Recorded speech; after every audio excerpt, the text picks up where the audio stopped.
2020 car market வந்து 80களில் வந்து Japan வந்து டோட்டலா பிடிச்சது உலகம் ஃபுல்லா அப்படின்னு சொல்லலாம். ஹை அண்ட் கார் இப்போ எப்படி டெஸ்லா வந்து மார்க்கெட்டை ஒட்டாச்சு, பிஓஐடி டெஸ்லாலாம் வந்து மார்க்கெட்டே புரட்டி போட்டுச்சு பாருங்க. இந்த மாதிரி 80sல மார்க்கெட்டே புரட்டி போட்டது, குறிப்பாக அமெரிக்க மார்க்கெட்டே புரட்டி போட்டது யார் அப்படின்னா ஜப்பான் கம்பெனி.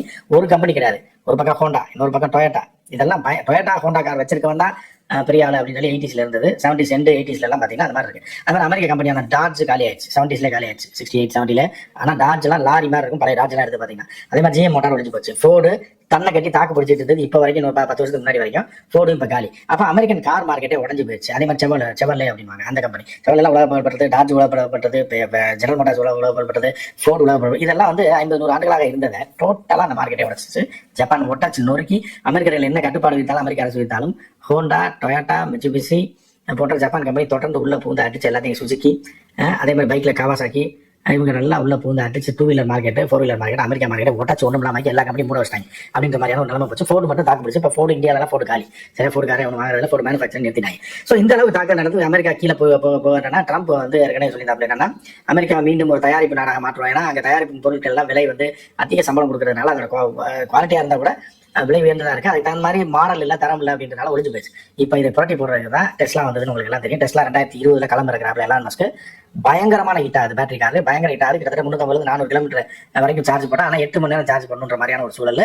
அதுக்கப்புறம் ஆள் இல்லாத, டிரைவர் இல்லாத காரை அறிமுகப்படுத்தி அதை இன்டர்நெட்டோட கனெக்ட் பண்ணி ரோட்ல உலா விட்டாங்க. இது வந்து அமெரிக்காவில் மிகப்பெரிய ஒரு புரட்சி. உலகம் முழுவதும் கார் இண்டஸ்ட்ரியை எப்படி வந்து 80sல ஜப்பான் கார்களான இது ஹோண்டா, சுசுகி, மிட்சுபிஷி இந்த மாதிரி நிறுவனங்கள் வந்து டாமினேட் பண்ணி ஒழிச்சு கிடைச்சா, அந்த மாற்றம் வந்து 40 வருடங்களுக்கு பிறகு டெஸ்லா கொண்டு வந்தது. இது வந்து அமெரிக்காவுக்கு ஒரு பெரிய பெருமையாச்சு. அதாவது எப்படின்னா வித்தியாசமா இருக்கு. 80 லட்ச ரூபா, 80-82 லட்ச ரூபா வரும், $59,000 நினைக்கிறேன். ஸோ அப்போ உள்ள வந்த உடனே இந்த கார் பெரிய புரட்சி பண்ணது. அப்புறம் ஐஎன்டு கார், ஆள் இல்லாத கார்லாம் ஒரு நல்ல ரேட்டு போயிட்டு இருக்கும்போது சைனா 2001 இருந்து பேட்டரி கார் தயாரிச்சுட்டு இருக்காங்க. அதெல்லாம் வந்து 12 மணி நேரம் 13 மணி நேரம் சார்ஜ் பண்ணா 100 கிலோமீட்டர் போகிற மாதிரியான கார்கள். அப்பயே அவர்கள் அப்படியே ஆரம்பிச்சு என்ன பண்ணாங்க, 2020 டெஸ்லா வந்த உடனே பிவைடி கம்பெனில வந்து அடிச்சு நொறுக்குனா பாருங்க. டெஸ்லாவை தாண்டி போயிட்டாங்க. என்னன்னா நம்மளை தாண்டி ஓடுறான் அப்படின்னு பாத்தீங்கன்னா, டெஸ்லா வந்து 2020, 21, 22 மார்க்கெட்ல, யூரோப்பியன் மார்க்கெட், குறிப்பாக கனடா, யூஎஸ் மார்க்கெட் வந்து டோட்டலா பிடிச்சி பயங்கர பீக்ல போயிட்டு இருக்கப்ப 2023 எண்டுல டோட்டலா அடி வாங்க ஆரம்பிச்சிச்சு. 2024 டெஸ்லா ஒரு 40% இறங்கு போகும். அதாவது காரணம் என்னன்னா, பிவைடி அப்படின்ற ஒரு கார். இந்த கார் வந்து 550 கிலோமீட்டர் போகும் அப்படின்றத தாண்டி 1 மணி நேரம் சார்ஜ் போட்டு இந்தியாவில் கிடைக்குது இப்போ 40 லட்சம் 42 லட்ச ரூபா. அதாவது என்னன்னா, 1 மணி நேரம் சார்ஜ், அதெல்லாம் 8 மணி நேரம் 6 மணி நேரம் நான் சார்ஜ் பண்ணணும். முதல்ல 12 மணி நேரம் தான் போட வேண்டியிருந்துச்சு. போட்டா 300 கிலோமீட்டர் போகிற மாதிரி மாறி, அதாவது ஃபுல் சார்ஜ் இருந்தால் 550 கிலோமீட்டர் போகும் பிவைடி. ஏன்னா அந்த ஃபுல் சார்ஜ் ஆகிறதுக்கு வெறும் 4 மணி நேரம் தான் ஆகும். அதே நேரத்தில் ஒரு இடத்துக்கு போறீங்க, நீங்க 8 மணி நேரம் சார்ஜ் போட்டு உட்கார முடியுமா? ரூம் போட்டு தங்கி போறது, இந்த காரை கர்மாந்திரத்துக்கு பிறகு ஒழுங்கா பெட்ரோல் டீசல் காரை யூஸ் பண்ணிக்கலாம் நீங்க அந்த முடிவு போவீங்களா? அதுக்காக என்ன பண்ணாங்க, பிவைடியில் 1 hour ஏற்றினீங்கனாலே காரோட 50% சார்ஜ் ஆயிரம், 250 கிலோமீட்டர் போகும். இப்போ நீங்க எந்த திருநெல்வேலி போறீங்கன்னு வைங்களேன், மதுரையை தாண்டோன்னே 550 கிலோமீட்டர் முடியுதுன்னு வைங்க. ஸோ நீங்க மதுரையில போய் ஒரு காஃபி சாப்பிட்டு, ஒரு ஹோட்டலில் உட்காந்துட்டு டிஃபன் சாப்பிட்டுட்டு அந்த நேரத்துக்கு நீங்க சார்ஜ் போட்டீங்கன்னா 1 hour ஏறிச்சுன்னா அங்கே நீங்க திருநெல்வேலி போயிடலாம். அப்புறம் வீட்டில் போய் நீங்க சார்ஜ் போட்டுக்கலாம். ஸோ இந்த மாதிரி தான் பிவைடி வந்தால் உலகத்தில் இன்னொரு பெரிய புரட்சி நடந்தது. இப்படி புரட்சி மேலே புரட்சி பண்ணோன்னே இந்தியாவில் என்ன பண்ணாங்கன்னா, டாட்டா தான் தெரியுமில்ல, தர ரேட்டுக்கு இறங்கி போனா எல்லாரும் வச்சுக்கடா, எத்தனை இந்த கர்மாந்திரத்தை 20 வருஷமா ஓட்டிட்டு இருந்தீங்க மாதிரி டாட்டா கண்டுபிடிச்சிருக்க கார், எல்லா காரையும் ஈவி காரை மாத்திட்டு இருக்காங்க. இதுல இருந்து என்னன்னா, சாதாரணமாவே 400 கிலோமீட்டர் போற மாதிரி சீப் ரேட்ல அவன் 40 லட்சம் 60 லட்சம் 80 லட்சம் சொல்லிட்டு இருக்க நேரத்தில் 8 லட்ச ரூபாய் கார்லயே அதை கொண்டு வந்தாங்க. என்ன கூட 2 மணி நேரம் சார்ஜ் பண்ண வேண்டியது இருக்கும். சரியா? 50 லட்சம் எங்க இருக்கு, 80 லட்சம் எங்க இருக்கு, இந்தியாவில இதை கொண்டு வராங்க. இப்படி மார்க்கெட்டே உடச்சு டோட்டலா அமெரிக்கன் மார்க்கெட்ல எப்படி வந்து எல்லா கம்பெனியும் உடச்சு கட்டி டெஸ்லா வந்ததோ, ஃபோர்டை பத்தி எல்லாம் அங்க உள்ளவங்க கவலை என்ன, ஃபோர்டு இல்லைன்னா டெஸ்லா அமெரிக்கன் கம்பெனி மேல இருக்கணும் அப்படின்ற மாதிரி இருக்கும். அதே மாதிரி இங்க சைனால பிவைடி கண்டுபிடிச்சானா, அதுக்கப்புறம் சைனால ஏகப்பட்ட நிறுவனங்கள் இறங்கி என்ன பண்ணானா, நீ வந்து ஆள் இல்லாத காரை கண்டுபிடிக்கிறேன், நான் பார்க்கிங் காரை கண்டுபிடிக்கிறேன், என்னன்னா இப்படி போயிட்டு இந்த காரை அப்படி இப்படி போய் பார்க்காரு, வீல் வளைஞ்சு.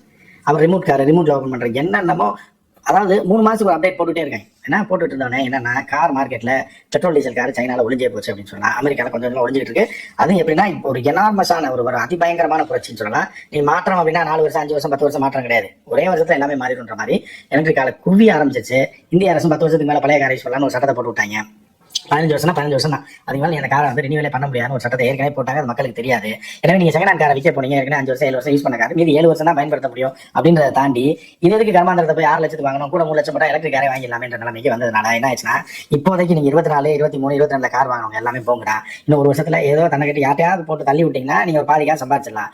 இல்லைன்னா இந்த விழிப்புணர்வு வர வர என்ன ஆகுனா, பழைய காரை எவனும் நாய் கூட சிந்தாதுன்ற மாதிரி நீங்க சின்ன ஆல்ட்ரா ஐட்டன் இதெல்லாம் வந்தீங்கன்னா உண்மையில என்னாச்சு கடையில் இடைக்கு தான் போடணும், வேற வழியே கிடையாது. அதை யாருமே வாங்க மாட்டான். ஏன்னா மிட் ரேஞ்ச் ஹை அண்ட் கார்லாம் 6 லட்சம் 5 லட்சத்துக்கு செகண்ட் ஹேண்ட்ல 4 லட்சத்துக்குலாம் கிடைக்கும் போது உங்க கார் எதுக்கு 3 லட்சம் கொடுத்து வாங்குறான்? ஐட்டன்லாம் வச்சு சொல்லுவாங்க 2 லட்சம் 2 லட்சம் 3 லட்சம் 3 லட்சம். அதெல்லாம் 1 லட்சத்துக்கு மேல போகாது. 1.5 லட்சத்துக்கு மேலே போகாது. 1.5 லட்சத்துக்கு வித்தீங்கனாலே பெருசு ஆயிரும். 2026 எண்டுலாம் அதெல்லாம் எனக்கு தான் போட வேண்டியது இருக்கும். எனவே சுதாரிப்பா இருந்துங்க. கார் மார்க்கெட்ல ஒரு பெரிய புரட்சி வந்துச்சு அப்படின்றத நான் பார்க்குறேன். அமெரிக்கால, சைனால இந்த மாதிரி வந்துச்சு, இந்தியாவில் எதாவது வரப்போகுது. இதில் பாதிக்கப்பட போகிறது நம்ம மக்கள் தான். ஏன்னா நம்ம ஒரு கார் வாங்கினா ஒரு 15 வருஷம் 10 வருஷத்துக்கு போட்டுவோம். சில பேர்லாம் 15 வருஷம் அப்படியே நாக்க போட்டு நக்கின மாதிரி வச்சுப்பாங்க, கண்ணாடி மாதிரி. எங்கேயாவது போகிறப்ப மட்டும் தான் கார் எடுப்பாங்க, போட்டு பொத்தி வச்சிருப்பாங்க, அதை போட்டு கழுவி தொடச்சி வச்சிருப்பாங்க. நீங்கள் கார் போன இடைக்கு தான் போகுன்றத நீங்க புரிஞ்சுங்க.